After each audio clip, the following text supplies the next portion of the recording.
5, 4, 3, 2, 1, go! जी दोस्तों, तो ये वो सारी चीज़ें हैं जिनकी हमें नर्सरी में ज़रूरत पड़ती है। इसके अंदर ये वेइंग स्केल है, ये फूड टेम्परेचर है, उसके बाद ये दो मुख्तलिफ़ तरीके की सिरिंज हैं, उसके बाद एक छोटी सिरिंज है, फिर उससे बड़ी सिरिंज है, उससे बड़ी सिरिंज है, केबल टाई है और एक छोटा कप है। मैं वन बाय वन सबका रिव्यू देता हूँ कि कौन सी चीज़ कहाँ इस्तेमाल होती है।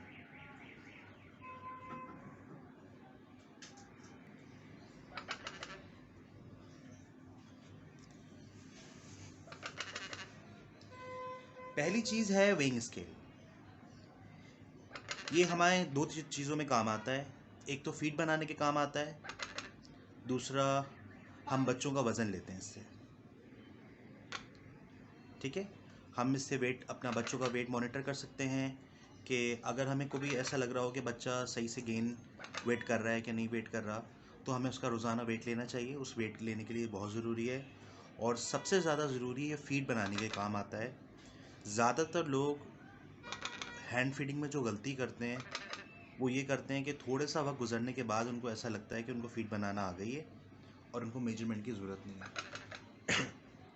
सॉरी, जैसा ही उनको ऐसा लगेगा कि उनको फीड बनाना आ गई है, फीड बनाने में कोई ना कोई गलती हो जाएगी। तो आई रिकमेंड हाईली कि जब भी फीड बनाएं उसे वज़न के साथ बनाएं। इससे आपको बहुत फ़ायदा होगा। आपके मोर्टेलिटी का जो रेट है बहुत कम हो जाएगा, क्योंकि सारा मसला यहीं पर ही है। ये एक नॉर्मल वेइंग स्केल है, ये इजीली अवेलेबल है दराज पे, अपना मॉल्स वगैरह के अंदर 1500, 1000, 1500, 2000 रुपये का आराम से मिल जाता है।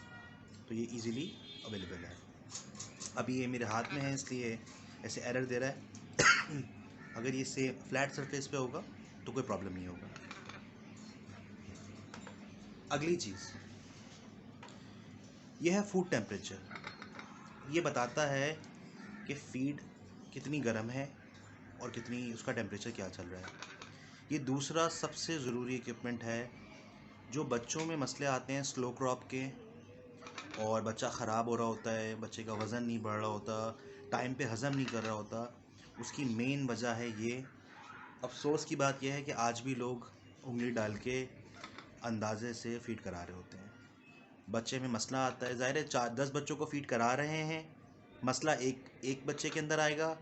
वो बोलेंगे बाकी 9 तो सही हैं भाई, अगर फूड टेम्परेचर की इतनी ज़रूरत है तो बाकी 9 बच्चे भी ख़राब होते। तो कुछ बच्चे बर्दाश्त कर जाते हैं और कुछ बच्चे बर्दाश्त नहीं करते। ये एक छोटी सी डिवाइस 1500-2000 रुपये की है, बहुत लॉन्ग लास्टिंग होती है, ख़राब नहीं होती। ये किसी अच्छी जगह से ले ली जाए, इजीली अवेलेबल है। ऑनलाइन जो स्टोर्स हैं वहाँ पे भी अवेलेबल है। लाइट है इसके अंदर, ये आप डालेंगे आपको फ़ौरन बताएगा कि फ़ूड का टेम्परेचर क्या है, हमें फ़ीड कितने टेम्परेचर पे करानी चाहिए। तो ये वो दूसरी चीज़ है जो बहुत ज़रूरी है। ये देख लें जी। अब हम आते हैं डे 1 के बच्चों की सिरिंजों की तरफ। अच्छा, डे 1 के बच्चों के लिए ये दो सिरिंज हैं जो कि बहुत अच्छी हैं। मैं बताता हूँ इन दोनों में क्या फ़र्क है। ये दोनों 1 ml सिरिंजेस हैं। अच्छा, इनमें फ़र्क क्या है? इसके अंदर एक ये बी ब्राउन के नाम से गालिबन आती है, ये थोड़ी सी एक्सपेंसिव है। ये दूसरी है, ये मास्टर के नाम से आती है, ये थोड़ी सस्ती है। अगर आपके पास ग्रे पैरेट है, मकाउज़ हैं, तो यानी बहुत सारे बर्ड्स के लिए पहाड़ी तक में भी ये बहुत आराम से चल जाती है। ये सस्ती भी है, ये थोड़ी सी 5-10 रुपये महंगी होगी। इसमें और उसमें फ़र्क क्या है, तो मैं आपको उसको खोल के दिखाता हूँ। जब हमने इसको खोला तो अगर इसका हम कैप ऑरेंज वाला उठाएंगे, इसमें निडल है। ये ऑरेंज वाला कैप अगर हम वापस डालेंगे और इसके साथ इसको ट्विस्ट करेंगे तो इसका पिन अलग हो गया। अब इसका आगे का जो नोज़ल है वो बहुत छोटा है। तो ये सिरिंज अगर आपको लॉरी के बच्चे फीड कराने हैं, या मोंग पैरट के कराने हैं, या जो छोटे बर्ड्स हैं बजीज़ के कराने हैं, लव के कराने हैं, जो कि जिस वक्त पैदा होते हैं उनका मुंह बहुत छोटा होता है, आप इसको बहुत अच्छे से यूज़ कर सकते हैं। इसका निडल छोटा होने की वजह से आप बहुत इजीली इसको फीड करा पाएंगे। अच्छा, जब बात करें दूसरी सिरिंज की जो सस्ती है, मैं वो भी आपको खोल के दिखाता हूँ। अच्छा, इसमें और इसमें कोई बहुत ज़्यादा फ़र्क नहीं है इसके नोज़ल में, लेकिन ज़ाहिर है इसका भी मैंने पेन है अलग कर लिया है। ये भी बहुत अच्छी काम करती है, लेकिन इसका नोज़ल आगे से इसके मुकाबले में थोड़ा सा मोटा है। तो अब अपनी सहूलत के हिसाब से आप यूज़ कर सकते हैं, आपको कौन सी अच्छी लगती है, कौन सा आप कंफर्टेबल हैं। बहुत छोटे बर्ड्स हैं तो ये बेस्ट है, अगर बहुत छोटे बर्ड नहीं है तो ये नॉर्मल 1 ml सिरिंज काम करती है बहुत अच्छे से। अच्छा, इससे ऊपर आएंगे, मैं सेटागस की 5 ml सिरिंज यूज़ करता हूँ। ये बहुत अच्छी है, इसका पाइप बहुत इजीली बच्चों में चला जाता है। मैं आमतौर के ऊपर 7 दिन तक जो है वो 6 दिन 7 दिन तक जो है वो माउथ फीड कराता हूँ, उसके बाद में सिरिंज से फीड कराना शुरू करता हूँ। तो उसके लिए 5 ml की सिरिंज यूज़ करता हूँ। उसके बाद में ये 10 ml की सिरिंज है, ये यूज़ करता हूँ। अच्छा, अब ये 2 सिरिंजें तो मैं यूज़ करता हूँ। अच्छा, मैं फीड ज़्यादा बड़ी सिरिंजों को यूज़ करना नहीं ठीक समझता। बच्चे बेशक आपके पास बहुत ज़्यादा हों, लेकिन मेरा मशवरा ये है कि बड़ी सिरिंजें यूज़ नहीं करें। लेकिन ये मैं यूज़ नहीं करता हूँ, लेकिन मैंने ऐसे ही सैंपल के लिए रख ली थी, क्योंकि कुछ लोग यूज़ कर रहे होंगे यकीनन। अच्छा, अगर कोई बंदा ये सिरिंज यूज़ कर रहा है, ये 30 ml की सिरिंज है और इट्स ईज़िली अवेलेबल, हर जगह पे अवेलेबल है। और इसके आगे वो आगे ये पाइप लगाते हैं, यूरिन पाइप कहलाता है ये। अच्छा, एक गलती इसमें लोग ज़रूर करते हैं जो कि कभी नहीं करें। अगर आप लोग किसी वजह से ये सिरिंज यूज़ कर रहे हैं, या ऐसी कोई भी सिरिंज यूज़ कर रहे हैं जिसमें आप पाइप अलग से लगा रहे हैं, तो ये केबल टाई है। ये इसका कोई 100-200 रुपये का पैकेट मिलता है, उसमें 100 के करीब होते हैं। ये 1-1.5 रुपये 2 रुपये का एक पड़ता है।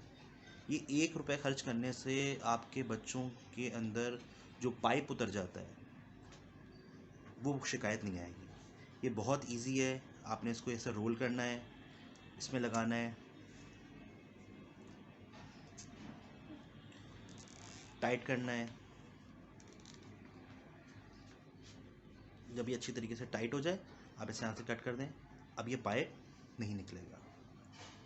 तो जो लोग ये सिरिंज यूज़ करते हैं, मैं सिरिंज यूज़ नहीं करता ये वाली, लेकिन फिर भी मैं दिखा रहा हूँ कि बहुत सारे लोग, मुझे मालूम है, ये सिरिंज यूज़ करते हैं। तो इट्स वेरी इजीली अवेलेबल, काम मुश्किल कोई नहीं है, ख़राबी कोई नहीं है। लेकिन मैं कम सिरिंजें मैं बताऊँ, अब आगे मैं इस पर बात करूँगा कि मैं छोटी सिरिंज क्यों यूज़ करता हूँ। इसको कट ऑफ कर दें, ये बहुत इजीली आप फिर सेट कर सकते हैं। अच्छा, कंटेनर मैंने क्यों दिखाया, मैं इसकी वजह बताता हूँ कि वैसे तो आप कोई भी चीनी का बर्तन, कोई छोटा कंटेनर, ग्लास यूज़ कर सकते हैं फीड के लिए। ये छोटा कंटेनर दिखाने की वजह ये थी कि जो डे 1 के बच्चे होते हैं ना, वो उनके लिए मैं क्रॉप मिल्क यूज़ करता हूँ। क्रॉप मिल्क ज़ाहिर एक्सपेंसिव है, तो अगर आप ये छोटे कप यूज़ करेंगे, ये बच्चों की मेडिसिन में आते हैं। और अपना जो इसके बर्तनों की शॉप है, वहाँ पे भी छोटे बर्तन मिल जाते हैं इस तरीके के मेजरमेंट्स के हवाले से। इसमें यहाँ पे अगर नज़र आ रहा है तो मेजरमेंट भी अवेलेबल है, लेकिन खैर मेजरमेंट का काम नहीं होता, क्योंकि वज़न से फ़ीड बनानी होती है। तो हम ये भी यूज़ करने में फ़ायदा ये है कि आपकी फ़ीड गर्म नहीं होगी, सॉरी ठंडी नहीं होगी। गर्म तो ऑब्वियसली वो होती है। तो जो हमारे यहाँ मौसम टेम्परेचर ज़्यादा ठंडा होता है जब हम बच्चे पाल रहे होते हैं, नर्सरी में भी एसी होता है। तो अगर हम छोटे कप्स में फ़ीड बनाएंगे तो वो बहुत इजीली गर्म रहेगी देर तक। ये वो इक्विपमेंट्स हैं जिनकी हमें ज़रूरत पड़ती है। अगर हम फ़ीड ज़्यादा बना रहे हैं तो हम बड़ा कंटेनर ले लें, वो चीनी का बर्तन यूज़ कर सकते हैं, कोई ग्लास यूज़ कर सकते हैं। तो ये वो सारी चीज़ें हैं जो हमें नर्सरी में ज़रूरत पड़ेगी।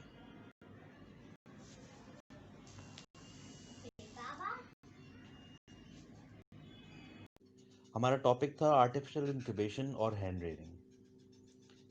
तो अगर इसको देखा जाए तो हमने अंडा इंक्यूबेटर में रखा और अब समझ लें अंडे में से बच्चा निकल गया है। तो अब हमें सबसे पहले क्या करना चाहिए? तो पहला सवाल है कि जो बच्चा निकलता है उस बच्चे का टेम्परेचर क्या होना चाहिए। अच्छा, इंटरनेट के ऊपर आप अगर सर्च करेंगे तो इसके बहुत सारे चार्ट हैं, ठीक है। मैं भी एक चार्ट सेंड कर रहा हूँ, जो एक मैनुअल चार्ट है जो नर्सरी में लगा रहता है, कि इसको देख के आप बच्चे का टेम्परेचर सेट कर सकते हैं। अच्छा, देखा जाए तो बच्चे का टेम्परेचर बहुत इजी है कि आप इंटरनेट से एक चार्ट निकालें या कोई दोस्त एक दूसरे दोस्त को शेयर कर दे और उसके ऊपर आप उसको चलाना शुरू कर दें। लेकिन मैंने अपना एक्सपीरियंस देखा कि वो चार्ट बिल्कुल भी फ़ायदेमंद नहीं होता। हर बच्चे की पोटेंशियल बिल्कुल अलग होती है। उसकी गर्माहट को महसूस करने की जो ताकत है वो अलग होती है। बाज़ औक़ात बच्चे की उम्र ज़्यादा होती है लेकिन उसे गर्मी चाहिए होती है। बाज़ औक़ात बच्चे की उम्र छोटी होती है, उसे कम गर्मी चाहिए होती है। तो मैं कुछ तरीका बताता हूँ कि जिससे मैं ऑब्ज़र्व करता हूँ और मैं अपना टेम्परेचर सेट करता हूँ। अच्छा, ये वैसे तो सवाल बड़ा मुख्तसर सा है कि टेम्परेचर क्या होना चाहिए पहले दिन से लेके सेल्फ होने तक के बच्चे का टेम्परेचर क्या होना चाहिए। तो अगर यानी मुख्तसर से जवाब दिया जाए तो वो तो बस ये है कि एक चार्ट आपको दे दिया जाए सबको और वो उसको फॉलो करा जाए।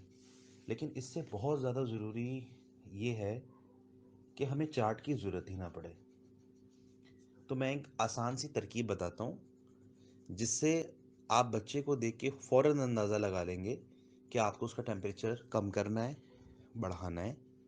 एक आइडिया तो चार्ट से मिल जाएगा कि आपको किस टेम्परेचर रेंज में रहना है, लेकिन आपको टेम्परेचर क्या रखना है ये आपको बच्चे को ऑब्जर्व करके पता लगेगा। बच्चा हैच हुआ। देखें, एक बात तो याद रखेंगे, जब बच्चा हैच होता है तो चाहे आप कुछ लोग यानी इंक्यूबेटर में हैच करते हैं, कुछ हैचर में हैच करते हैं, दोनों सूरतों में उसका हैचिंग के फ़ौरन बाद का जो टेम्परेचर है वो वही टेम्परेचर होना चाहिए जिसमें वो हैच हुआ है। जिस 37.2 या 37.5 पे अगर हैच हुआ है तो 37.5 या 37.2 ही टेम्परेचर आपके हैचर का होना चाहिए, या वो पहला ब्रूडर जहाँ बच्चा मूव हुआ है। ठीक है। मूव होने के बाद अब उसको फीड कब कराना है ये हम आगे बात करेंगे। लेकिन मूव होने के बाद आपने 2-3 घंटे गुजरने के बाद बच्चे को ऑब्ज़र्व करना है कि बच्चा क्या कर रहा है।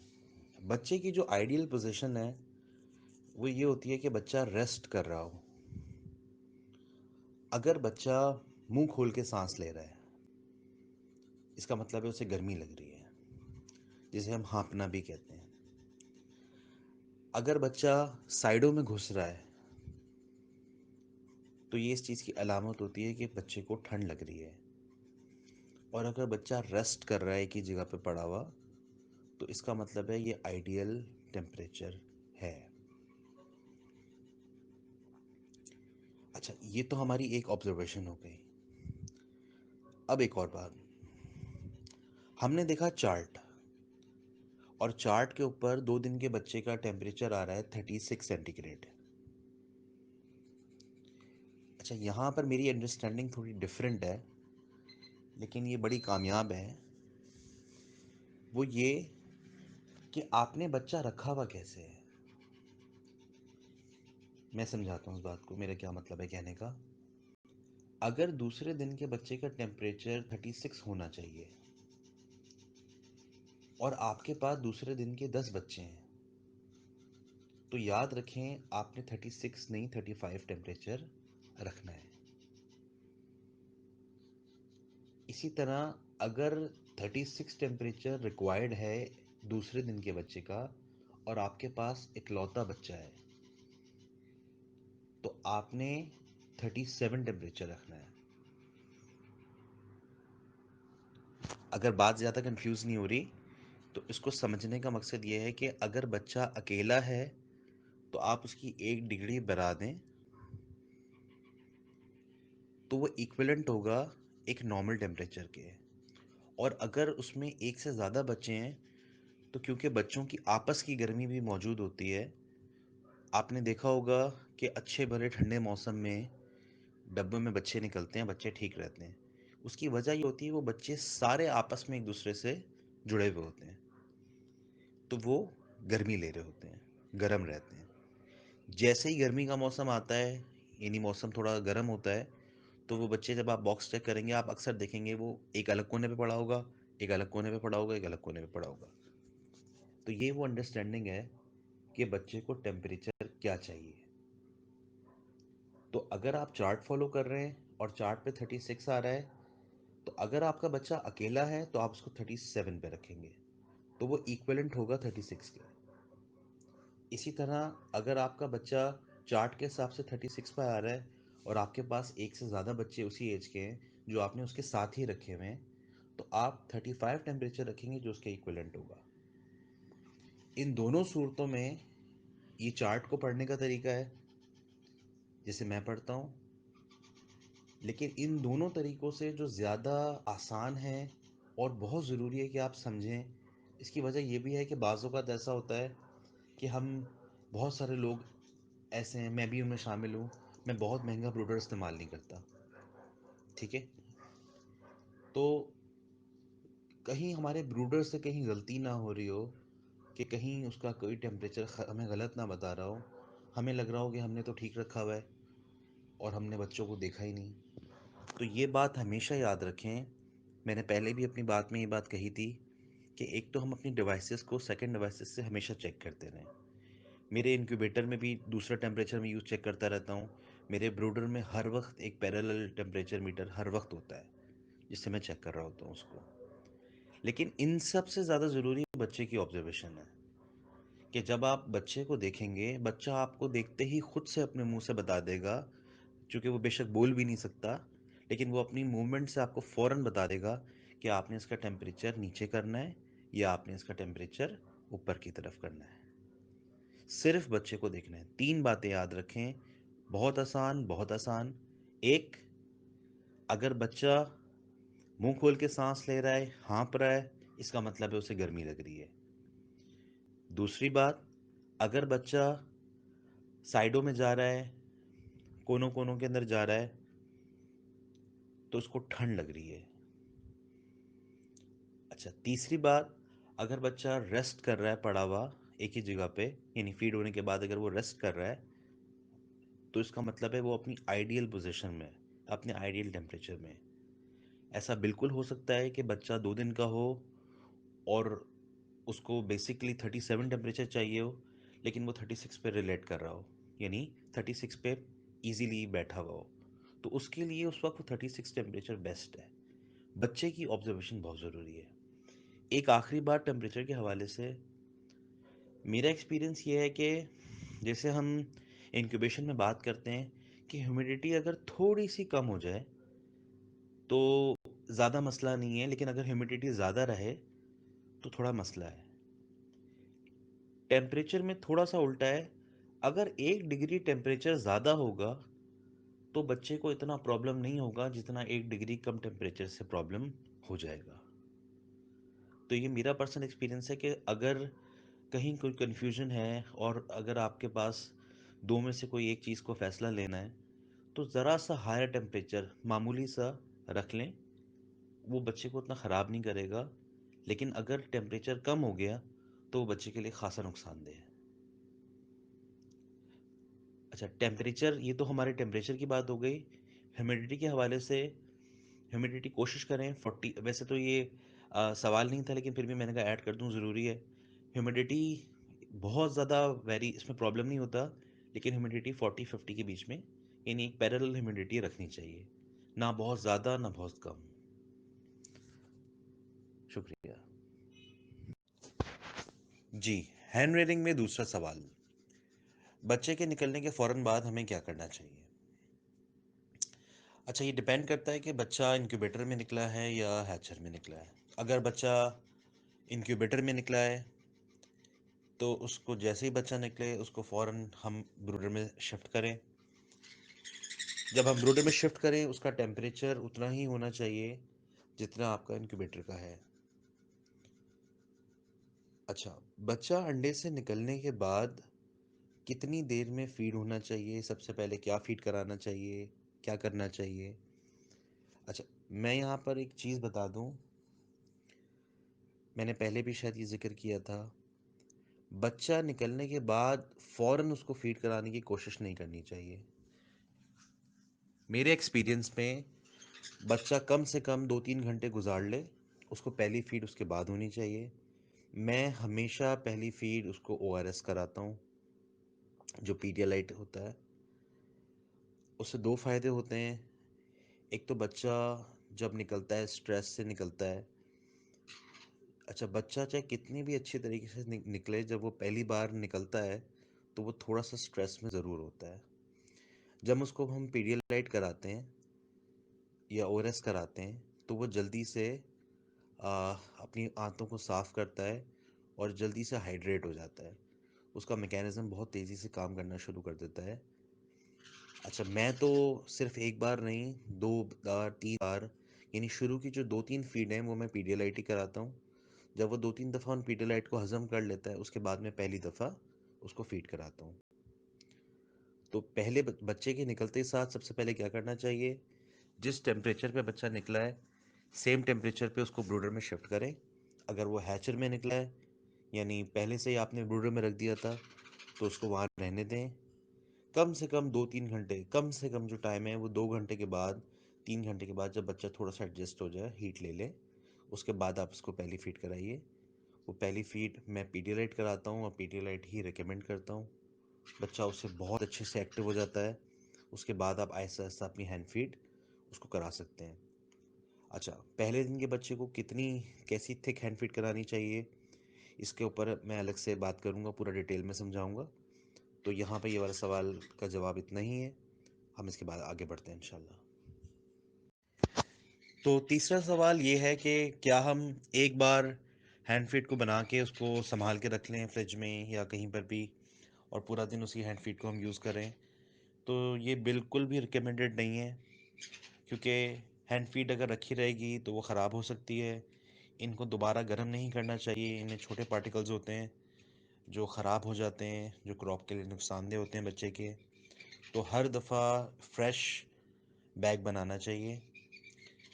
हैंड फीड को किस तरह बनाते हैं, इसके लिए मैं एक वीडियो बना ही रहा हूँ अभी, तो वो वीडियो आप लोग से शेयर करूँगा, तो हैंड फीड बनाने का तरीका आपके सामने होगा।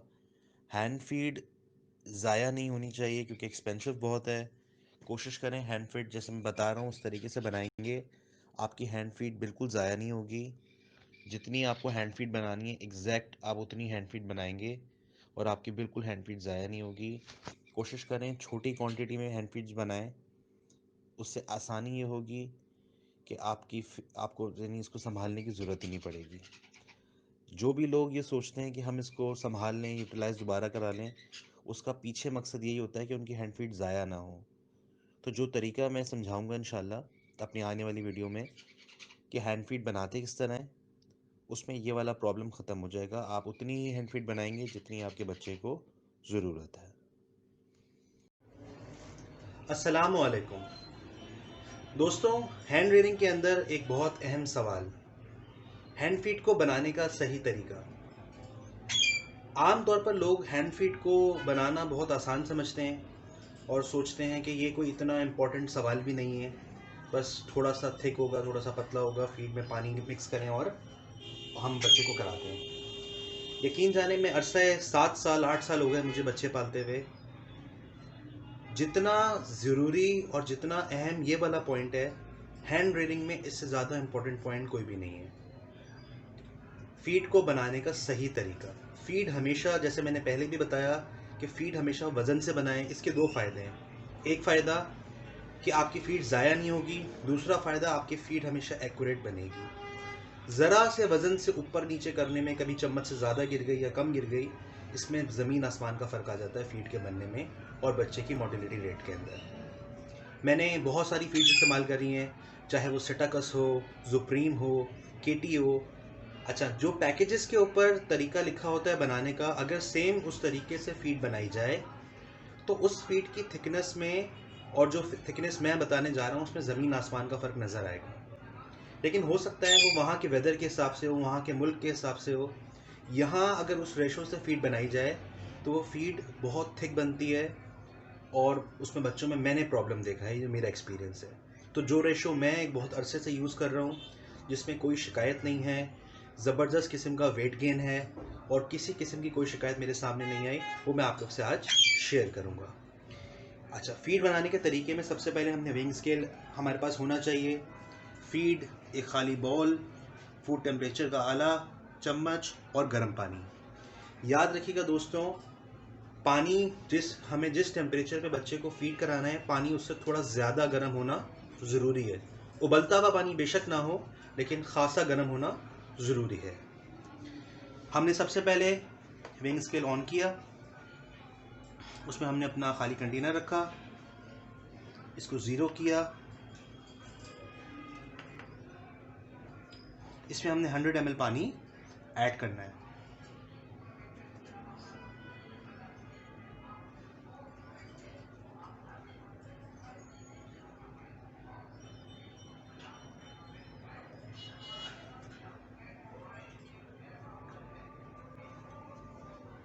$100 ml के करीब हमने पानी ले लिया, हमने इसको दोबारा 0 कर लिया। याद रखें, जितना आपने पानी लेना है उसका 1/4 हिस्सा फीड डालनी है। यानी अगर आपने 100 ml पानी लिया है तो इसका 25 ग्राम बनता है फीड का। ये मैंने पहले से वज़न करके रखी हुई है, इसमें हम 25 ग्राम फीड ऐड कर रहे हैं। 25 ग्राम फीड ऐड करने के बाद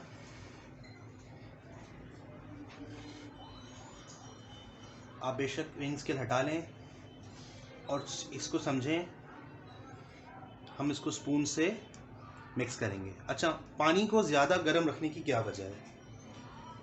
पानी को ज़्यादा गर्म रखने की वजह यह है कि फ़ीड अच्छे से उस पानी में एब्जॉर्ब हो जाए। जब फ़ीड आप गर्म पानी में डालें, उसको कुछ 1-2 मिनट के लिए मैं छोड़ देता हूँ।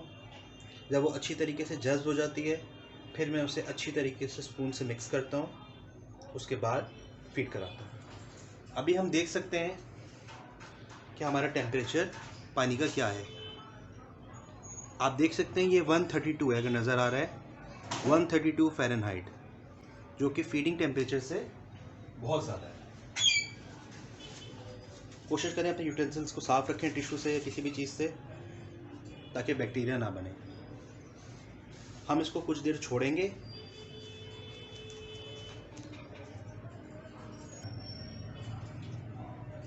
जी दोस्तों, तो हमने कुछ देर इस हैंड फीड को अकेला छोड़ दिया था। अब हम इसको हल्का सा मिक्सअप देंगे। मैंने इस बीच कुछ भी नहीं किया, सिर्फ इसको थोड़ा सा रेस्ट दिया है फीड को, ताकि अच्छे से ऑब्जर्व हो जाए। ये करने के बाद आप फीड को ठंडा होने का वेट करें। जैसे हमने उस वक्त देखा था, इसका टेम्परेचर था 132 फ़ारेनहाइट। जो बच्चों को हमने फीड कराना है उसका टेम्परेचर मैं थोड़ा सा हायर टेम्परेचर रिकमेंड करता हूँ। कोशिश करें उसका टेम्परेचर 105 फ़ारेनहाइट से लेके 100 फ़ारेनहाइट के बीच में रहे। 100 से थोड़ा सा, वैसे तो 95 तक भी जा सकते हैं, लेकिन मैंने अपना एक्सपीरियंस देखा है कि ज़रा सी फीड ज़रा सी हॉट होना ज़रूरी है। उसका इतना बड़ा नुकसान नहीं है जितना बड़ा नुकसान ठंडी फीड का है। क्योंकि अगर मैं 95 फ़ारेनहाइट रिकमेंड करूँगा तो उसमें कुछ लोग गलती करते हैं कि 94 भी चला देते हैं। तो अगर आप 100 को रिकमेंडेशन समझें और उसके बाद आप 99 या 98 पे कराते हैं तो इतना मसला नहीं होगा। मैं एक बार फिर दिखा दूं कि अभी फीड का टेम्परेचर क्या है। ये तकरीबन 123 पे आ गया है। जैसे ही ये 105 को टच करेगा, हम बच्चों को फीड करा सकते हैं। एक बात मैं फिर बताता चलूँ, शायद देखने में लगे कि ये फीड बहुत मोटी नहीं है, शायद इससे वेट गेन सही नहीं होगा, लेकिन यकीन जाने मैंने बहुत सारी फीड्स इस्तेमाल करी हैं, ये रेशो में 100% रिज़ल्ट है, किसी किस्म का कोई नुकसान नहीं है और एक्सेलेंट वेट गेन है। मैं समझता हूँ शायद इस सवाल का जवाब जितनी अच्छी तरीके से मैं दे सकता था मैंने दे दिया है। बहुत शुक्रिया, थैंक यू। जी दोस्तों, जैसे अब हमने जो फीड बनानी है वो है क्रॉप मिल्क, और वो मैंने बनानी है 4 ml। तो उसका क्या तरीका है, मैंने जैसे इसे ऑन किया, इस पे छोटे वाले कंटेनर को रखा, इसका वज़न आ गया, इसको हमने 0 कर दिया। 0 करने के बाद एग्जाम्पल जैसे मुझे 4 ml फीड बनानी है, सही है, तो मैंने इसके अंदर 4 ml पानी ले लिया।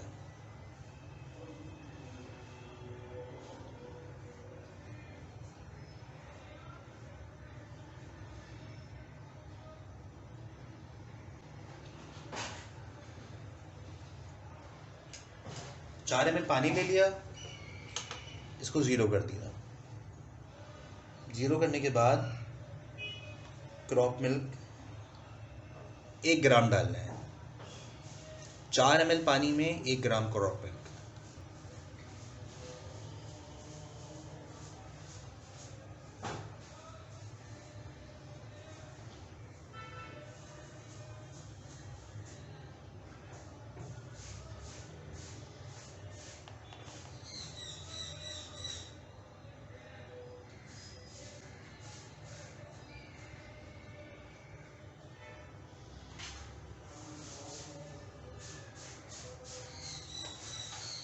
ये हमारा 1 ग्राम क्रॉप मिल्क हो गया। हमने सिरिंज की मदद से इसको मिक्स किया।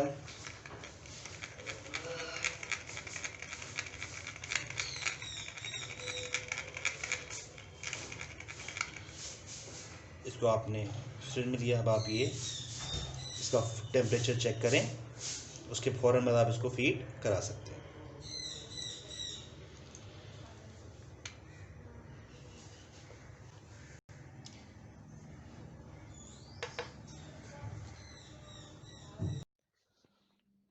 जी, जो नया बच्चा निकलता है उसका इंटरवल कितना होना चाहिए फीड का? अच्छा, इसमें मेरी अंडरस्टैंडिंग कुछ इस तरीके की है कि बच्चे निकलने के फ़ौरन बाद मैं उसको फीड नहीं कराता। मैं कुछ देर उसको छोड़ देता हूँ। उसके बाद जो पहली फीड मैं कराता हूँ वो ओआरएस होती है, और वो बहुत माइनर सी होती है, यानी 1 कतरा, 2 कतरा, 3 कतरे, इस तरह उसको मैं करा देता हूँ। उसके बाद अगली फीड आधे घंटे के बाद, वो नेक्स्ट टाइम जब दूसरी फीड लेता है तो बर्ड बहुत अच्छे से फीड ले रहा होता है। फिर आधे घंटे बाद फीड कराता हूँ, फिर 2-3 कतरे, 4 कतरे। उसके बाद अगली फीड में कराता हूँ तकरीबन 1 घंटे के बाद। ये जो मेरी चौथी फीड है, इस चौथी फीड के अंदर बच्चा अच्छी भली फीड ले रहा होता है। इसके बाद मैं तकरीबन हर 1.5 घंटे के बाद फीड कराता हूँ। अच्छा, बहुत सारे लोगों के जहन में शायद ये बात है कि अगर बच्चा यानी इंक्यूबेशन हमने कराना है तो उसको 24 घंटे फीड कराते रहना है। ऐसा नहीं होता, क्योंकि ज़ाहिर है हम मेरे साथ भी ऐसा होता है कि अक्सर ऐसा होता है, मैं सोता हूँ तो 2-4 घंटे का गैप आ जाता है। लेकिन मैं ये रिकमेंड करूँगा कि अगर आपका बच्चा ऐसा नहीं हो, जब आप आर्टिफिशियल इंक्यूबेशन करा रहे होंगे, ऐसा नहीं होगा कि रोज़ाना रात के अंदर ही बच्चा निकल रहा है। बच्चा मुख्तलिफ वक्तों पे निकलता है, कभी कभार रात में भी ज़ाहिर है निकलता है। तो कभी कभार जो बच्चा रात में निकलता है, तो जो शुरू के 12 घंटे हैं वो थोड़े क्रिटिकल होते हैं। उस 12 घंटे में इंटरवल्स का ख्याल रखें कि उसमें बड़ा गैप नहीं आए, यानी 4-5 घंटे का गैप ना आए। एक बार वो आपका टाइम गुजर जाए 12-14 घंटे का, उसके बाद अगर 3 घंटे 4 घंटे का गैप आ भी जाता है तो बच्चे के अंदर अल्लाह का शुक्र है कोई प्रॉब्लम नहीं आता। लेकिन हाँ, एक बच्चा जस्ट निकला है, वो स्ट्रेस में होता है, आपने उसको पहली फीड भी बहुत अपना मोटी फीड नहीं कराते, थोड़ी पतली फीड कराते हैं या ओआरएस कराते हैं, तो वो जल्दी हजम कर लेता है। अगर इस कंडीशन में इंटरवल ज़्यादा हो जाएगा तो बच्चा प्रॉब्लम में आएगा। जब एक दिन गुजर जाए, तो एक दिन गुजरने के बाद यानी 24 घंटे गुजारने के बाद बच्चा काफ़ी हेल्दी हो चुका होता है, अपना स्ट्रेस से बाहर आ चुका होता है और फीड अच्छे से हजम कर रहा होता है, तो आप इंटरवल 2-2.5 घंटे पे ले जा सकते हैं। आप पूरा दिन 2 से 2.5 घंटे का इंटरवल रखें और रात का इंटरवल 4 से 5 घंटे का इजीली आप रख सकते हैं दूसरे दिन से। अच्छा, यानी अगर हम किताबों को पढ़ें और लोगों के एक्सपीरियंस की बात करें, तो अक्सर लोग मैंने देखा है थोड़ा डराते हैं कि नहीं भाई 7 दिन तक और 5 दिन तक दिन रात फीड कराना पड़ेगा, ऐसा हो जाएगा वैसा हो जाएगा। ये इतना मुश्किल नहीं है। मैं दूसरे दिन से 4 घंटे का गैप बच्चे को मिनिमम देना शुरू कर देता हूँ। तो इंटरवल के अंदर यही बेहतर है कि आप पैसे चलें, यानी जब पहले बच्चा निकले उस वक्त आधे आधे घंटे से थोड़ी थोड़ी फीड, फिर आप 1 घंटे के बाद, 1.25 घंटे के बाद, जैसे जैसे वो फीड नीचे जाते जाए आप फीड उसको कराते जाएं। शुक्रिया जी। तो जैसे मैंने बताया कि इसको मैंने इस सवाल को मैंने 2 हिस्सों में डिवाइड किया है। सवाल है कि पहले दिन से लेके सेल्फ होने तक बच्चे की फीड का इंटरवल क्या होना चाहिए। तो एक तो बच्चा निकलने से लेके 2 दिन तक का इंटरवल मैंने अभी बताया कि कैसा होना चाहिए। अच्छा, इस 2 दिन के बाद जब बच्चा तकरीबन 3 दिन का हो जाए, यानी 3 दिन से बड़ा हो जाए, उसके बाद 2 तरीके के इंटरवल्स हैं। एक इंटरवल तो ये है कि अगर हमारे पास अच्छी टीम मौजूद है, यानी एक से ज़्यादा बंदे हैं फीड कराने वाले, तो हम एक इंटरवल सेट कर सकते हैं 3 घंटे का। सही है। वो 3 घंटे का इंटरवल ऐसा है कि हर 3 घंटे बाद टॉप अप फीड करानी है। अच्छा, टॉप अप फीड क्या होती है? हम इंक्यूबेशन हो, हैंड रेयरिंग हो, हम हमेशा नेचर से रिलेट करते हैं। ठीक है। तो टॉप अप फीड का जो मेथड है वो नेचर से आया है। आप इसकी एग्जांपल कुछ इस तरीके से है कि आप कभी भी डब्बा खोलें, आपको बच्चा हमेशा, अगर आपका फूड अच्छे से रखा हुआ है तो आपको बच्चा हमेशा भरा हुआ मिलेगा। इसकी वजह यह है कि जो पेरेंट्स फीड कराते हैं वो टॉप अप मेथड से कराते हैं। अगर आप टॉप अप मेथड फॉलो करते हैं, टॉप अप मेथड में ये होता है कि हम फीड ख़त्म होने का वेट नहीं करते, हर 3 घंटे बाद फीड डालते रहते हैं। तो फीड प्रोसेस होती रहती है, जाती रहती है। अच्छा, ये टॉप अप मेथड थोड़ा सा रिस्की है एक नए हैंड फीडर के लिए, जो नई नई हैंड फीड शुरू कर रहा है, क्योंकि किस वक्त बर्ड स्लो क्रॉप में जाएगा उसको पता ही नहीं लगेगा। मैं शुरू के अंदर जब हैंड फीड कराता था तो टॉप अप मेथड नहीं करता था। मैं हर फीड कराने के बाद वेट करता था कि फीड पहले ख़त्म हो जाए, फिर मैं अगली फीड कराता था। अच्छा, बर्ड एक्सपायर नहीं होता, यानी, लेकिन हाँ, मैंने देखा है कि जो बर्ड टॉप अप मेथड पे बड़ा होता है वो मदर फीड वाले बर्ड्स के शाना बशाना खड़ा रहता है, यानी छोटी एज में भी, यानी पिन फेदर साइज में भी। अगर एक हैंड फीड का बच्चा होगा या डब्बे से निकाला हुआ बच्चा होगा, उन दोनों का वेट एग्जैक्ट होगा अगर बर्ड टॉप अप मेथड पे बड़ा हुआ है। और अगर हम इसको, यानी जो चार्ट का एक मेथड होता है कि अगर हर 4 घंटे बाद फीड कराएं या हर 6 घंटे बाद फीड कराएं या ख़त्म होने के बाद फीड कराएं, तो उसमें बच्चा थोड़ा सा कमज़ोर लगता है, लेकिन वो आगे जाके सेट हो जाता है। अच्छा, मैं क्या रिकमेंड करता हूँ, अगर हम नए, यानी नए पहली पहली दफ़ा बच्चे पाल रहे हैं, तो बेहतर ये है कि आप हमेशा फीड के ख़त्म होने का वेट करें। जैसे जैसे आप बच्चों को समझना शुरू हो जाएंगे, आप आगे इसके ऊपर बढ़ सकते हैं। तो टॉप अप मेथड अगर ट्राई करना है तो बट टॉप अप मेथड में एक चीज़ का ख्याल रखना है कि फ़ीड ज़्यादा नहीं करानी है। जैसे मैं एग्जांपल देता हूँ कि हम रिंगनेक के बच्चे की अगर बात करें, तो अगर बच्चा, यानी 3 दिन का बच्चा अगर तकरीबन 2 ml के करीब ले रहा है, तो आप उसको हर 3 घंटे बाद बस आधा ml दे दें, तो ये उसका टॉप अप मेथड इनफ है। हाँ, लेकिन जब हम खाली पोटे में फीड कराते हैं, जब बिल्कुल पोटा खाली होता है, तो हमारे पास जगह होती है कि हम उसको कितनी फीड करा सकते हैं। तो इस चीज़ का ख्याल रखें। मैंने इसीलिए सवाल को 2 हिस्सों में जवाब दिया है। एक, यानी पैदा होने के बाद से लेके 2 से 3 दिन, और 3 दिन से लेके सेल्फ होने तक का सिस्टम ये है। शुक्रिया।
जी, तो एक और ज़रूरी सवाल कि हमें किस बर्ड को कितना फीड कराना चाहिए। अच्छा, ये बहुत इंटरेस्टिंग सवाल है। इसका एक छोटा सा फॉर्मूला है। अगर हम उस फॉर्मूले को फॉलो करें तो हमें एग्जैक्ट पता होगा कि हमने किस बर्ड को कितना फीड कराना है। फॉर एग्जांपल, अगर एक ग्रे का बच्चा है जिसका वज़न 120 ग्राम है, तो हमने उसके बॉडी वेट का 12% उसको फीड कराना है। इसका फॉर्मूला कुछ इस तरीके से है कि 120 यानी जो बच्चे का वज़न होगा मल्टीप्लाई बाय 12 डिवाइडेड बाय 100। इसका आंसर आया 14.4। तो हम सेफ साइड 14 ग्राम उसको फीड करा सकते हैं। मैं ये रिकमेंड करता हूँ कि जो भी जवाब आता है आप उससे 1-2 सीसी कम फीड कराएं, तो उसमें आपको कोई नुकसान नहीं होगा। अच्छा, बच्चे का वज़न किस वक्त करते हैं?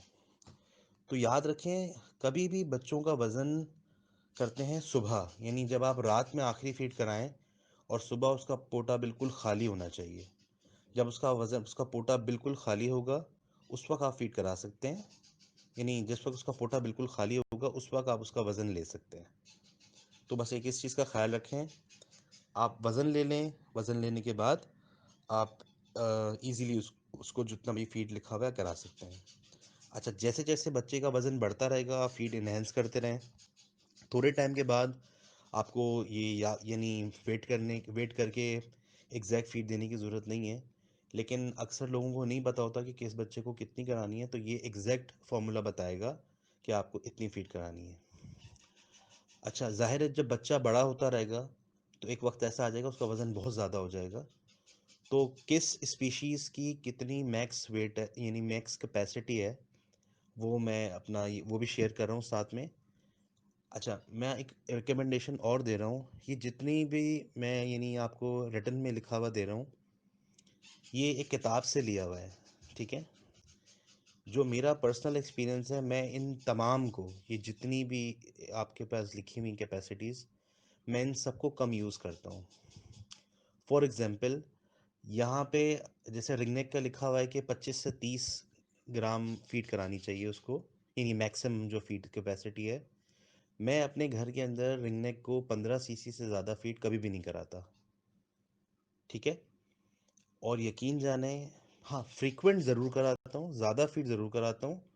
यानी जब आम तौर पे लोग 3 दफ़ा करा रहे होते हैं, मैं उस वक्त भी 4 दफ़ा करा रहा होता हूँ, लेकिन मैं कैपेसिटी नहीं बढ़ाता। ये एक इंतहाई गलतुल आम मौजूद है कि अगर हम उसका पोटा बढ़ाएंगे तो वो ताकतवर हो जाएगा, तो ऐसा बिल्कुल भी नहीं होता। मैं ऐसे ही कुछ बच्चों की तस्वीर भी शेयर करता हूँ जो 15 सीसी रिंगनेक के बच्चे हैं, 15 सीसी पे पले हुए हैं, और वो बेहतरीन उनका रिज़ल्ट है, सेल्फ हैं। कुछ ऐसे भी जोड़े हैं जो अपना 2 साल पहले बड़े किए थे, आज ब्रीडर हैं, कोई किसी किस्म का उनमें फ़ॉल्ट नहीं है। तो मैं ये रिकमेंड करता हूँ कि बहुत ज़्यादा फीड नहीं कराएं। ये मैक्स कैपेसिटी सिर्फ इसलिए दी गई है कि लोगों को आइडिया हो कि किस बर्ड की कितनी मैक्स कैपेसिटी है क्रॉप की, लेकिन इससे हमेशा याद रखें कि थोड़ा सा कम रखें।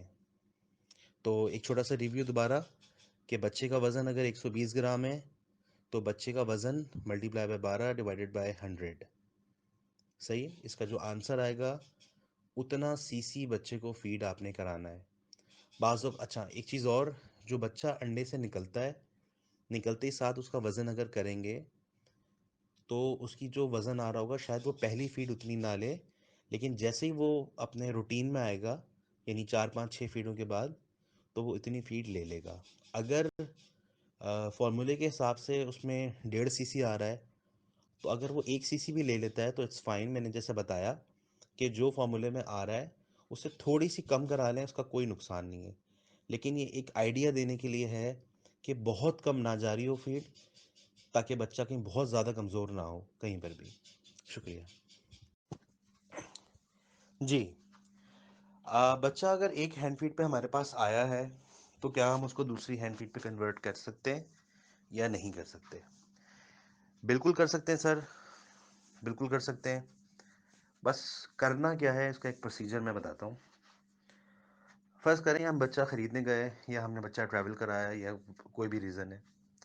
जब बच्चा आए, याद रखें बच्चे को ट्रैवल कराने से 2 घंटे पहले फ़ीड कराई जाती है, 1 घंटा पहले फ़ीड कराई जाती है और कम फ़ीड कराई जाती है, ठीक है? और बच्चा जब रिसीव हो, अगर यानी ज़्यादा ट्रैवल कर रहा है, तो उसके यानी रिसीव होने के बाद कम से कम 2 घंटे के बाद उसको फ़ीड कराई जाती है, ठीक है? क्योंकि बच्चा ज़्यादा ट्रैवल का आदी नहीं होता, उसका पूरा सिस्टम डिस्टर्ब होता है। तो जब वो आए, तो कोशिश करें 2 घंटे उसको रेस्ट दें। जब उसकी फ़ीड हज़म हो जाए, तो उसको सबसे पहले पीडियालाइट दें। पीडियालाइट देने से वो फ़ौरन यूरिन करेगा, उसका पेट साफ़ होगा, दोबारा पीडियालाइट दे दें। 2 दफ़ा पीडियालाइट देने से उसका पेट फ़ौरन साफ़ हो जाएगा, फिर आप उसको फ़ीड ईज़िली जो भी दे सकते हैं। अगर बच्चा ज़्यादा ट्रैवल नहीं करा हुआ और आप अपने घर लेकर आएँ और आपको फ़ीड चेंज करनी है या किसी वजह से फ़ीड ख़त्म हो गई, दूसरी फ़ीड देनी है, तो बहुत आसान तरीका है। पहले वेट करें कि पुरानी फ़ीड जो उसकी क्रॉप में है ख़त्म हो जाए, उसके बाद उसको ओआरएस कराएँ, वो साफ़ करेगा पूरा पोटा, उसके बाद आप अगली फ़ीड बिल्कुल दे सकते हैं और कोई भी इसमें प्रॉब्लम नहीं आता। जी, ये एक सवाल जो बहुत सारे लोग अक्सर करते हैं और कुछ लोगों को इसके अंदर बड़ा ज़ाहिर यानी फ़िक्र है कि जो बच्चा हैंड फीड पे पलता है या आर्टिफिशियल इंक्यूबेशन से निकला हुआ होता है, उस बच्चे में और जो बच्चा माँ बाप पालते हैं, उस बच्चे में कोई फ़र्क होता है या नहीं होता। अच्छा, मैं अगर सच बताऊं अपने दिल की बात, तो मैं एक छोटा सा एक बिल्कुल मामूली सा एक किस्सा आपको बता दूं कि मैं हैंड रेयरिंग में किस तरह आया था। कि मेरे पास एक सन कॉर्नियर का पेयर था, वो 4 अंडे रखता था, पहला बच्चा निकालता था, फीड कराता था, उसके 1 दिन के बाद दूसरा बच्चा निकलता था, वो पहले को मारता था। फिर 1 दिन के बाद तीसरा बच्चा निकलता था, वो दूसरे को मारता था।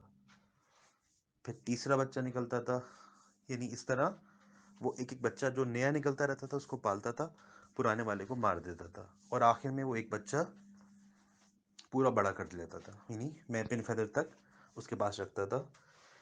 ये वो रीज़न था कि मैंने बच्चे निकालना शुरू करे और वो सारे मारे, मतलब क्योंकि मुझे कोई समझाने वाला नहीं था और मैं बच्चे निकालता था, वो मर जाते थे।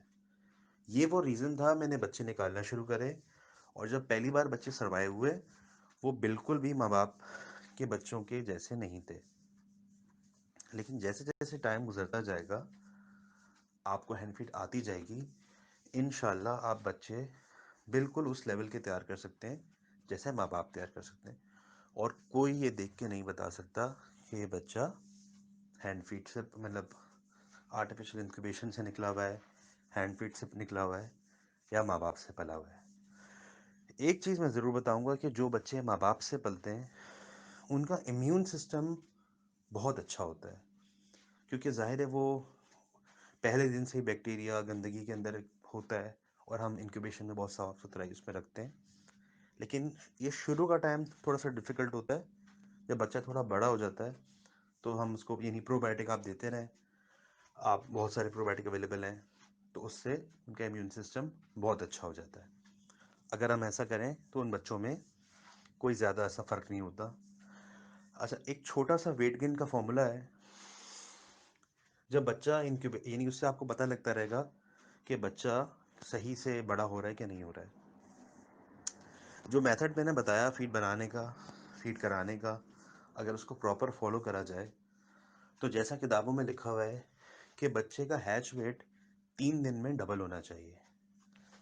अच्छा, जो कि हम जो रेशो मैंने बताया है वो एक्चुअल रेशो से थोड़ा सा कम है। तो मेरे एक्सपीरियंस में मैं सच अगर बताऊं, तो किताबों में लिखा हुआ है कि हैच वेट 3 दिन में डबल होना चाहिए। यानी अगर एक बच्चा 18 ग्राम का निकला है, तो 3 दिन में उसका वज़न 36 ग्राम होना चाहिए। मैंने जो रेशो यूज़ करता हूँ उसमें 36 ग्राम चौथे दिन होता है, यानी 3 दिन में नहीं होता, 1 दिन लेट होता है। इसकी 2 वजह है। एक कि जो मैं रेशो यूज़ करता हूँ वो थोड़ा सा पतला है। और दूसरी वजह कि मेरी जो शुरू की फीडें हैं वो ORS हैं। जो नेचुरल फीडर यानी जो लिखा हुआ है किताबों में उसमें ORS का जिक्र नहीं होता। लेकिन मैं बिल्कुल सेटिस्फाइड हूँ कि वो चौथे दिन अपना वेट डबल करता है और इसके बाद इसी तरह हर 4 दिन बाद वो हैच वेट से ट्रिपल कर लेता है।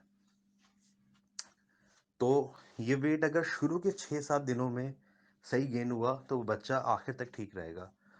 शुरू के टाइम पे आपको चाहिए, जो अगर आप यानी जब स्टार्टिंग में है आप लोग हैं, तो बच्चे का रोज़ाना वेट करें। आपको शुरू में ही पता लग जाएगा कि बच्चा वेट बढ़ा रहा है या नहीं बढ़ा रहा। अगर शुरू के 6-7 दिनों में उसका वेट गेन ठीक है तो वो बच्चा बिल्कुल सही बड़ा होगा और उसको हम ठीक से यानी कोई पहचान नहीं सकता। और अगर शुरू के दिनों में उसका वेट गेन अच्छा नहीं है तो जाहिर है उसमें एक माइनर सा फर्क रहेगा और वो सेल्फ होने के बाद वो भी ख़त्म हो जाएगा। यानी एक बार सेल्फ हो गया तो फिर उसको कोई नहीं बता पाएगा कि ये माँ बाप से निकला हुआ है या ये आपसे पला हुआ है। शुक्रिया जी। अगर चिक को स्लो क्रॉप है तो हमें क्या करना चाहिए? अच्छा, अगर हम स्लो क्रॉप क्या होता है पहले तो मैं समझाऊं। स्लो क्रॉप ये होता है कि जो बच्चा हम फीड करा रहे होते हैं हमें मालूम होता है कि 4-5 घंटे में फीड हजम कर लेता है। अगर वो वही फीड 4 घंटे के बजाय 8 घंटे में हजम करता है तो इसे स्लो क्रॉप कहते हैं। ये स्लो क्रॉप एक तरीके का इंडिकेशन है कि बर्ड ख़राब हो रहा है। ये आहिस्ता आहिस्ता स्लो क्रॉप से शुरू होता है और फिर फीड रुकना शुरू हो जाती है, फिर फीड हजम नहीं होती, एक वक्त आता है बच्चा एक्सपायर हो जाता है। बहुत बेहतर यही है कि जब बच्चा स्लो क्रॉप में जाए आप उसी वक्त इसको यानी अपनी नज़रों में अगर ले आए फ़ौरन तो बहुत अच्छा से बच्चा संभल जाता है। मैं अपने पास क्या करता हूँ स्लो क्रॉप में। अच्छा, इस स्लो क्रॉप के अंदर जो आ, पहले मैं बताऊं कि ये स्लो क्रॉप किस वजह से होता है ना, ये समझने की बात है। जैसा मैंने पहले के सवाल में भी जवाब दिया कि जब मैंने बताया कि हैंड फीड बनाना, हैंड फीड को कराना, ये दोनों वक्त टेम्परेचर का ख्याल रखना बहुत ज़रूरी है। फीड का टेम्परेचर और बच्चा जहाँ रखा हुआ है उसका टेम्परेचर। स्लो क्रॉप की वजह गलत फीड बनाना हो सकती है, गलत फीड कराना हो सकती है और बच्चे का गलत जगह पे रखा होना हो सकता है। इनमें से कोई भी चीज़ अगर हो सकेगी, अगर फीड वज़न से नहीं बनाई, फीड ज़्यादा मोटी हो गई, तब भी स्लो क्रॉप जा सकता है। अगर फीड बहुत ठंडी या ज़्यादा गर्म करा दी, उससे स्लो क्रॉप हो सकता है। अगर बच्चे का टेम्परेचर रिक्वायर्ड टेम्परेचर से लो रखा हुआ है, उससे स्लो क्रॉप हो सकता है। ये सारी चीज़ें स्लो क्रॉप की वो कोई बाज़ औक़ात कोई माइनर बैक्टीरिया होता है, उससे भी स्लो क्रॉप हो जाता है। अच्छा, मैं स्लो क्रॉप के अंदर कोई दवाई इस्तेमाल नहीं करता। मैं पपीता लेता हूँ। टोनी सिल्वा का एक मेथड है, मैं वो वीडियो कोशिश करूँगा मुझे मिल जाए, वो भी शेयर कर दूँगा कि आप पपीता ले लें जो अच्छे से पका हुआ हो, पपीते को छील लें, पपीते को उसके बीजों के साथ ख़याल रखें कि जो पपीता लें वो हाइब्रिड ना हो, यानी बगैर बीज वाला पपीता ना हो। पपीता ऐसा लें जिसमें बीज शामिल हों। हैंड रेयरिंग के लिए ये चीज़ आप जब शुरू करें तो ये चीज़ आपके पास घर में बनी हुई रखी होना ज़रूरी है।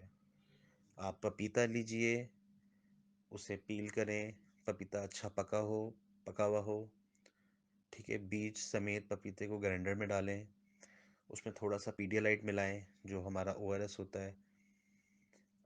पीडियालाइट की एक बोतल आती है 70-80 रुपए की, आप उससे थोड़ा डाल के थोड़ा क्रीमी आपने बनाना है। मेक श्योर कि बिल्कुल लिक्विड ही ना हो, ये क्रीमी हो। और इसको आप फ्रिज में भी रख सकते हैं। जब आपको फीड कराना है आप इसको निकालें, थोड़ा सा हीट करें और ये फीड कराएं। पपीते के ऊपर बच्चा 2 दिन तक इजीली सरवाइव करता है। सरवाइव से मेरा मतलब ये है कि अगर आप 2 दिन भी पपीता कराते हैं तो उसका वेट गेन ख़राब नहीं होगा।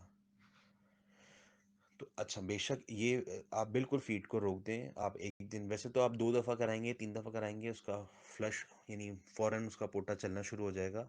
और ये मिरेकली काम करता है। यानी इतना ऐसा लगेगा कि किसी ने जादू कर दिया। मैंने बहुत एंटीबायोटिक यूज़ किए हैं, लेकिन जो पपीता काम करता है वैसी कोई चीज़ काम नहीं करती। ये बहुत ज़बरदस्त काम करता है। तो ये लाजमी बना के रखें। स्लो क्रॉप के अंदर कच्चा अपना ये जो पपीता है पका हुआ, इसका जो पेस्ट मैं बताया है, इसको इस्तेमाल करें, इंशाल्लाह बहुत फ़ायदा होता है इससे। जी। आ, एक मसला बच्चों में ये आता है कि बच्चा जो है वो अपना स्टूल पास नहीं करता और उसका इंटेस्टाइन वाला एरिया फूलने लगता है। अब मैंने रेफरेंस के लिए तस्वीर और यानी जो मुझे मुख्तलिफ़ वक्तों में लोगों ने भेजी, वो मैंने तस्वीर निकाल के और एक वीडियो भी मैंने साथ में अटैच करी है जो मेरी है, जिसमें मैं हाथ लगा के दिखा रहा हूँ कि यानी कुछ जब स्टार्टिंग एज में होता है, यानी स्टार्टिंग वाले प्रॉब्लम में जब आता है बच्चा, तो उसकी कंडीशन क्या होती है और जब कंडीशन ख़राब हो जाती है तो क्या होती है। अगर इस तरीके का मसला किसी के सामने आए बच्चों के अंदर, तो यानी इसका बहुत आसान सा हल है। ये देखने में मसला बहुत सीरियस लगता है और बहुत यानी ख़तरनाक लगता है, और अगर इसको ठीक से नहीं हैंडल करा जाए तो ये बात बिल्कुल सही है कि ये वाकई ख़राब हो भी जाता है। इस तरीके के केस के अंदर मेट्रोनेडाजोल फ्लैजिल के नाम से आती है। ये इजीली अवेलेबल है, हर जगह से मिल जाती है। ये बच्चों का कह रहा हूँ, सॉरी, सिरप आप चाहें तो ले लें। जो ये इस एज के बच्चे होते हैं, यानी ये आम तौर के ऊपर इसी एज में आती है जब कांटे निकलने वाले होते हैं, उससे पहले मतलब यानी ख़राब इस एज में होती है, वरना 8-10 दिन के बच्चे में आना शुरू हो जाती है। इसकी भी वजह बैक्टीरिया होती है, गंदगी होती है। कोशिश करें सफाई का ख्याल रखें। ये आमतौर से माँ बाप से आती है बच्चों के अंदर मसला। तो फ्लैजिल देने से ये बहुत इजीली रिकवर हो जाता है। आप विद इन 3 डेज़ आप बच्चे को रिकवर होते हुए देखेंगे। बस कोशिश ये करें कि मनी बच्चा वर्स कंडीशन में ना आए। अच्छा, एक बात मैं छोटी सी बताता चलूँ। ये हमारे एक बहुत अच्छे क्लाइंट हैं, मेरे बहुत अच्छे दोस्त हैं। ये उनके बच्चों की तस्वीरें हैं जब उन्होंने मुझे भेजी थी। मैंने इनको फ्लैजिल शुरू करवाई थी, half CC direct before every feed. ठीक है, तो विद इन 3 डेज़ ये बच्चे बिल्कुल नॉर्मल हो गए थे और अल्हम्दुलिल्लाह कोई एक्सपायरी नहीं आई। बच्चे ठीक ठाक हो गए, यानी सेल्फ हुए और फिर वो आगे चले गए। तो एक सवाल था, मैंने सोचा ये भी तस्वीरों के साथ आपको समझा दूं, और आई होप सबको समझ में आ गया होगा। शुक्रिया।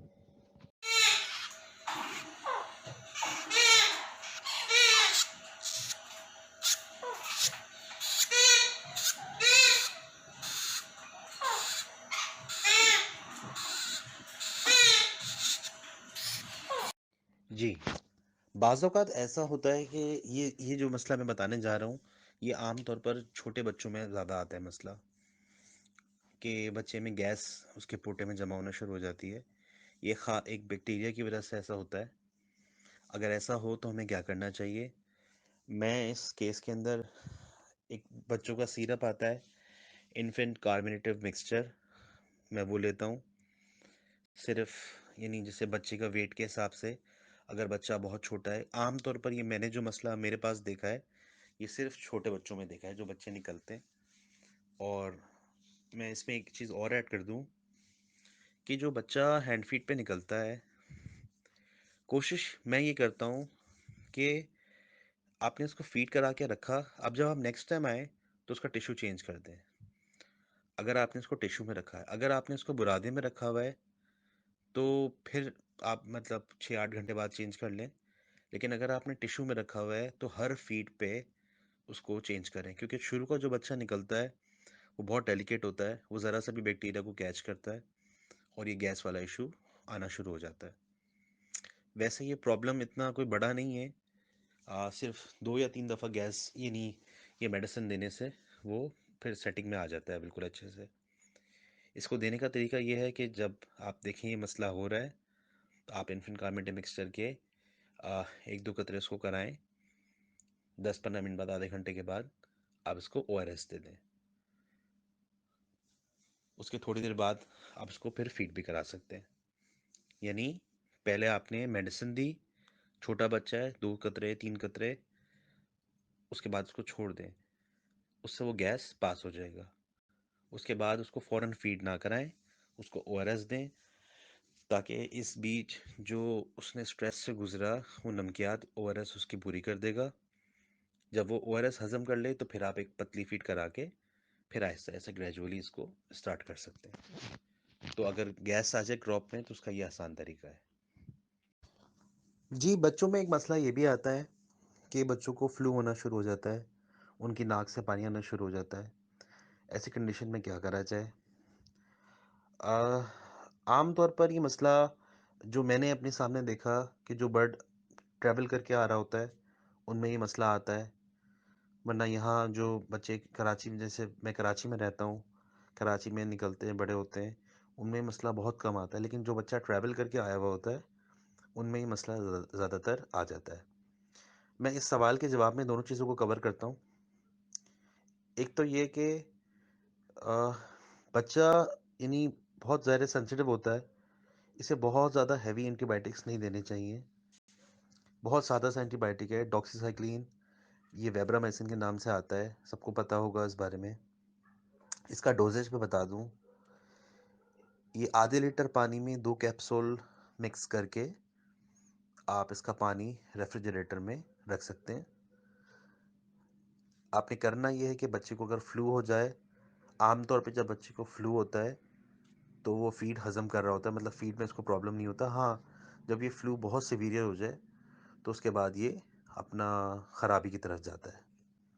तो हमने करना ये है कि जब भी आप फ्लू देखें, कोशिश करें कि जस्ट फ्लू शुरू हो और आप ये एंटीबायोटिक फ़ौरन शुरू कर दें। ठीक है? ये एंटीबायोटिक आपने तकरीबन 5 दिन तक देनी है। ठीक है? इसका तरीका ये है, आधे लीटर पानी में 2 कैप्सूल मिलाएं वेब्रामाइसिन के, उसको आप फ्रिज में रख सकते हैं। जब भी आपने फीड कराना है, वो फ्रिज से बोतल निकालनी है, उसे अच्छी तरह मिक्स करना है और आपने इसी पानी में फीड बना के इसको फीड करा देनी है। सुबह की फीड और शाम की फीड आपने इसमें देनी है, यानी दिन में 2 दफ़ा, 5 दिन तक। ये इसको ऐसा ना समझिएगा कि ये बहुत यानी हल्का सा मेडिसिन है और ये फ्लू का मसला सॉल्व नहीं होता। मैंने हज़ारों मरतबा जब मेरे पास कभी ये मसला आया है, तो मैंने इसको इसी अपना एंटीबायोटिक से अल्लाह के हुक्म से ठीक किया है। एक और चीज़, फ्लू की बड़ी वजह हमारे बुरादे में जो हम यूज़ करते हैं, उसमें डस्ट होती है। तो कोशिश करेंगे जो बुरादा एज अ बेडिंग यूज़ करें, उसे आटे की छन्नी से या किसी छन्नी से छान लें, उसमें डस्ट पार्टिकल्स ना हो। ठीक है? क्योंकि हमारा जो ब्रूडर यूज़ कर रहे होते हैं, उसमें फ़ैन होता है। बाज़ औक़ात ऐसा भी होता है कि उसका फ़ैन से वो मिट्टी अंदर हो रही होती है, डस्ट अंदर हो रही होती है, सफाई अंदर हो रही होती है, उससे भी बच्चा फ्लू में आ जाता है। और जो बच्चा भी फ्लू में है, कोशिश करें उसे बाकी बच्चों से अलग करके रखें। शुक्रिया। जी। एक और सवाल आम के, कभी-कभी बच्चा बुरादा खा लेता है। अच्छा, बुरादा बच्चा जो खा लेता है, आपने देखा होगा कि पहले हम इसकी वजह की तरफ जाते हैं कि ऐसा होता क्यों है। आपने कभी भी जो बच्चे डब्बों से निकलते हैं उनमें ये मसला नहीं देखा होगा कि किसी बच्चे ने बुरादा खा लिया। आम तौर के ऊपर ये बुरादा तब खाता है जब ये बच्चा भूखा होता है। इस चीज़ का ख़ास ख्याल रखें कि आपका बच्चा भूखा ना हो। अगर वो भूखा नहीं होगा तो बुरादा कभी नहीं खाएगा। अगर किसी वजह से आप ऐसा समझते हैं कि बच्चा भूखा रहेगा, तो कोशिश करें कि बुरादे को यूज़ ना करें। टॉवल यूज़ कर लें, टिश्यू यूज़ कर लें या कोई और चीज़ यूज़ कर लें जो उसको ना खा सके।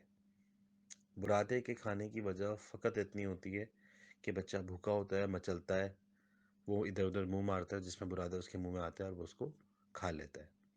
बच्चा अगर बड़ी स्टेज में हो तो वो बुरादा उसको परेशान नहीं करता, लेकिन अगर उसकी एज छोटी हो तो बुरादा परेशान करता है और उससे बच्चा एक्सपायर तक हो जाता है। शुक्रिया।